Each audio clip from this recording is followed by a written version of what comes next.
Raptors West Coast road trip ends with another loss, winless on the West Coast road trip. The Raptors, the only team in the NBA to have not won an away game this season, and this one won't be a classic Raptors play well, make it close, but still lose. The Raptors thoroughly beaten despite a good first half performance. Let's discuss where it went all wrong for the team in tonight's post-game show.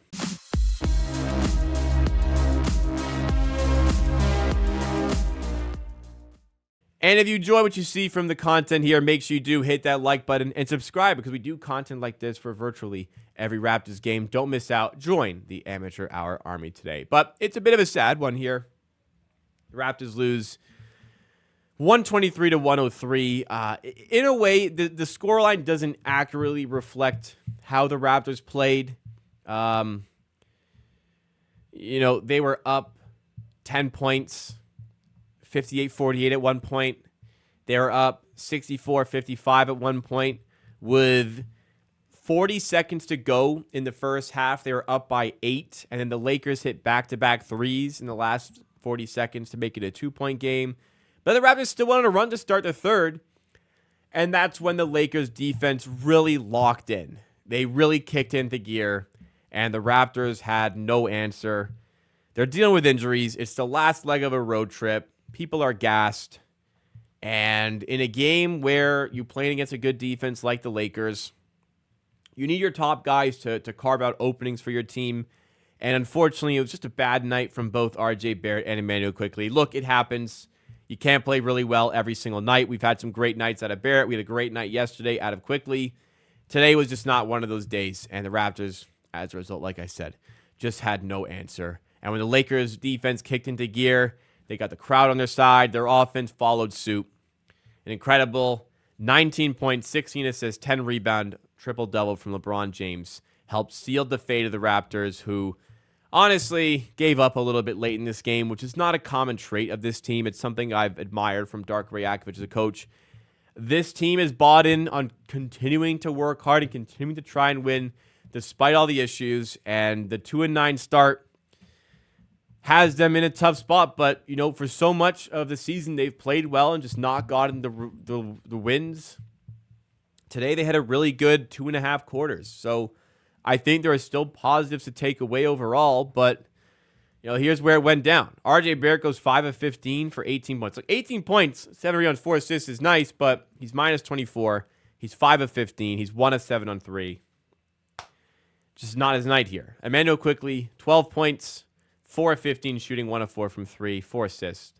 Again, just not really his night. Thankfully, we had decent numbers out of Agbaji and Grady. 16 points for Agbaji, 5 of 7 shooting. For Grady, 14 points and 5 of 10 shooting. The issue is they had these numbers pretty early, and it just dried up completely. 21 points in the fourth quarter compared to 35 by the Lakers, who stomp us away, like I said, by 20 points here. Off the bench, more really good, energetic minutes from Boucher. Props to him. Bruno Fernando, I thought, put in a decent shift here. Not sure I like Bruno getting the minutes over Mobo, but maybe in a different matchup it changes. It's just they wanted Fernando in for Anthony Davis and Jackson Hayes, who played it pretty well. 12 minutes for Battle. Didn't really offer anything. Mitchell's offense still not really helping out the team enough. And look, there's a gulf in class here. We know who the Raptors are. This one is probably more in line with where the Raptors really stand this season. Yeah, we've had a lot of fun. We've enjoyed the season so far despite the 2-9 start. They've kept games close and just faltered at the end. But today was definitely not one of those days. And it's make or miss league in a way. Lakers go 51% from the field compared to 45% by the Raptors. 3-point percentages are similar. Honestly, as much as free throws felt bad in game, we make 19 of 22, which is great. They only take 6 more, and a team with LeBron and AD, they're naturally just going to get more.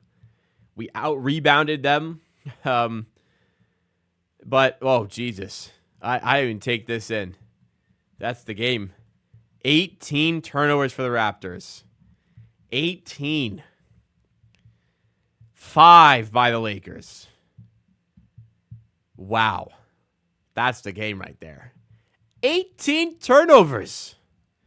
It felt bad, but it didn't feel like it was that far beyond what they were doing. It's a possession game. JJ Redick wants to win the math with the Lakers, and he won it on turnovers today. That is a ridiculous stat. And they only take 4 more shots than us, even as a result. I know they took more free throws. Like 6 more free throws, 4 more shots. So what? Like 7 more possessions? The Lakers showed their defensive prowess today. And the Raptors showed that when they're stumped by the opposition defense, they don't really have a lot of creative solutions, which is going to happen when you're dealing with a team of this caliber for the Raptors. But it's unfortunate regardless when you do see it in practice. Or in game, rather. Talking about practice. Thankfully, though, West Coast road trip is done. Thankfully, because the Raptors are still winless on the road this season. And thankfully, because I don't like staying up till 12 in the morning watching the Raptors when I have to work Monday morning. But we're back on more normal times. Raptors play NBA Cup games this week. They're playing against the Bucks tomorrow, 8 p.m. Not tomorrow. Well, I guess tomorrow. But Tuesday, 8 p.m. And they're playing Friday. You get a couple of nights off after that. Playing Friday against the Pistons at home. Hopefully the Raptors, well, technically it is tomorrow because it's past midnight, right? But so it's Tuesday. But technically it's Monday morning right now. Anyways. And then it's another back-to-back, though. You get the Celtics on Saturday. That's going to be tough. That's going to be tough. Yeah, the tough schedule doesn't really lighten up much. It does if you consider the Bucks are really bad and, a game against the Pistons here. But, we're trying to weather the storm. I think there's a lot to have liked about the Raptors season so far. But, games like this make those narrow losses sting more, where the Raptors just were not able to close games. They were not able to manage games properly in the clutch. Good teams win those games. Decent teams maybe win half of those games, but the Raptors have really just not even come anywhere close to winning enough of those close games. And, you have these games now, like today against the Lakers, where I said this is probably more in line with where you'd expect the Raptors to be this season, but it just doesn't feel that way because they have played so well. We looked at it when the Raptors were up 58-48. It went to commercial, and I thought, wow, up 10, playing really well.